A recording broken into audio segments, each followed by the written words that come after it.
Hello! So, blow your candle, please. Eh, Mami and Daddy, tulungan niyo na lang po. Yay!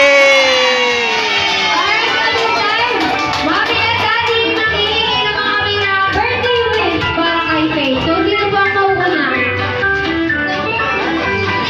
Si Daddy.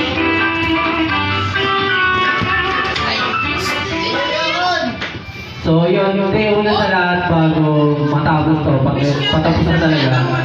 Nagpapasalamat ako sa lahat ng ninong, nina, at mga kaibigan, mga tita, tito, mga kamag-anak, pati sa kamag-anak ng asawa ko, sa papa niya, mama niya, sa mga kapatid niya, sa kuya, pinsan, lahat na kalabit sa kanya na minamahal niya.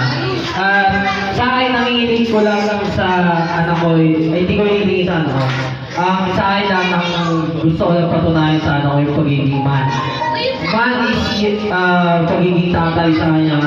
Kahit anong meron kami problema na dalaga,